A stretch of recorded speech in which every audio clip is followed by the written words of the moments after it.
It's like there's a poster in a room, and on that poster is a turtle, and on that turtle is a mustache. And in that turtle's eye is the reflection of a man wearing an even tinier mustache. And if you look between those bristles, you get a glimpse of the truth. Don't buy Control. Don't buy Control. Control is hardly a fresh new game, but I assume I'm not the only one who waited to play it on Steam. Not that I have anything against Epic. It's just that I've gotten too dependent on Steam's features to bother with anything else. And boy, did that decision pay off.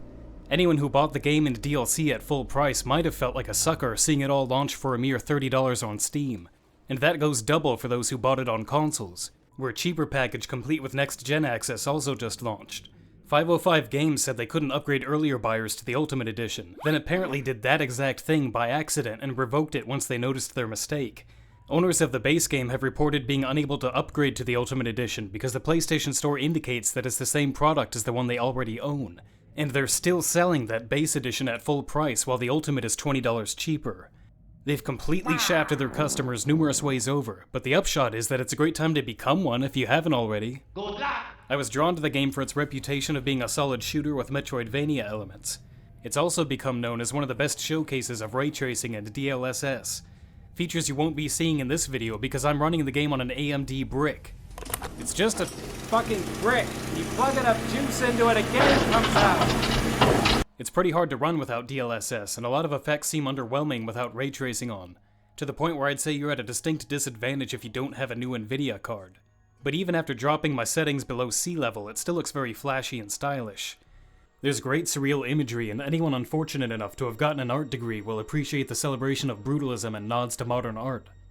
But it does suffer from mostly taking place in an office building and starts to feel like Polished Marble, the video game, with some of the sorely needed variety hidden away in side missions rather than the main content.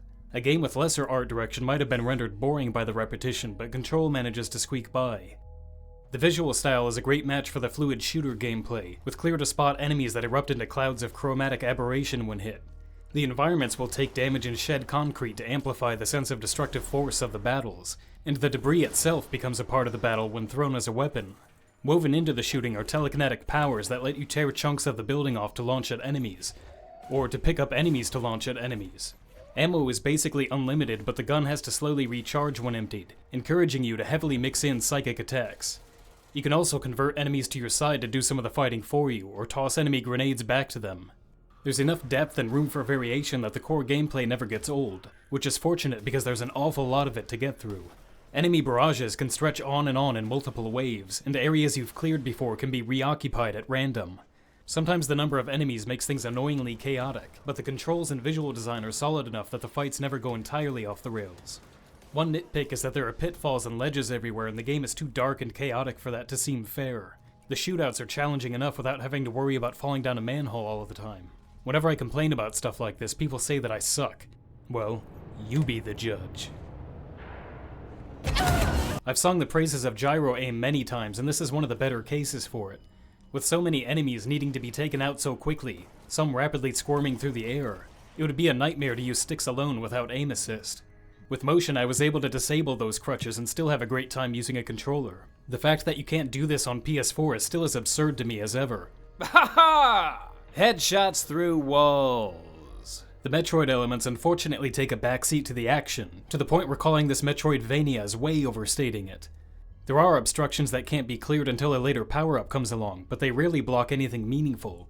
Most of the time you'll just find weapon mods, which tend to be redundant to the point of disposability, making it unimportant to backtrack in most cases.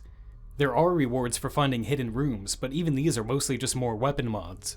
A few optional side quests do provide some meaningful rewards for searching the bureau, but these are exceptions rather than the norm. Many of them just have you fighting old enemies in a more powerful form. It's a shame because genuine Metroid world design would have filled things up much better than constant shootouts.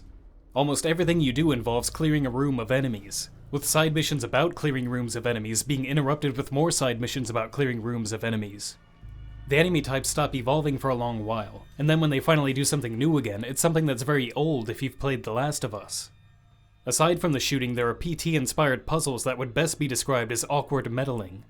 You'll get very used to this hotel where ringing a bell or turning a light switch changes something somewhere until you finally do the thing that opens the door, only to come back later and repeat basically the same sequence a few more times. These sort of mind games are tied very closely to the story, which is trying so very, very hard to be edgy and cool.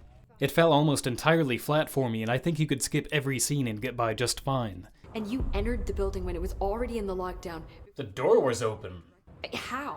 It's a sliding glass door, Somehow the hiss managed to infiltrate the building. The door was open! Do you not know what a lockdown is? You didn't lock anything down? The massive amount of paperwork is even less interesting, with banal invoices and memos piling up to the point where I just stopped reading them.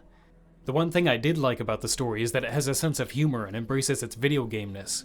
8 inches wide and capable of storing a whopping 80 kilobytes.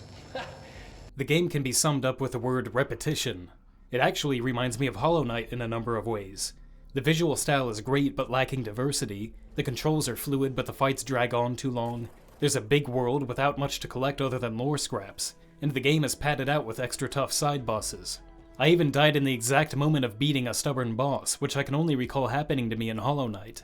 I guess the difference is that I actually like the way that Control plays.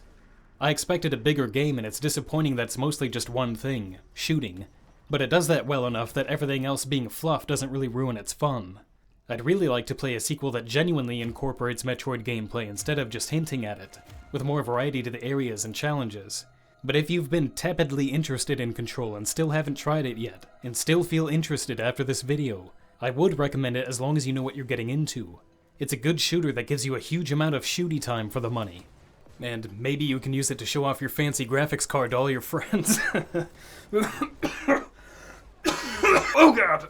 And here we see the game running at a locked 540p architecture, using AMD's bespoke quad rendering interface on the full fat PCB of the brick, taking advantage of all 4 gold pins on the PCI Expressway. It's quite a challenge for the hardware, but the results speak for themselves. What AMD has achieved in this game is nothing short of graphics. Indeed, there are graphics to be seen all over. We counted over 40 graphics in preliminary analysis, and believe there will be more graphics to come in future updates. We're very excited to see how it turns out, but for the here and now, stay tuned to Digital Family for more analysis.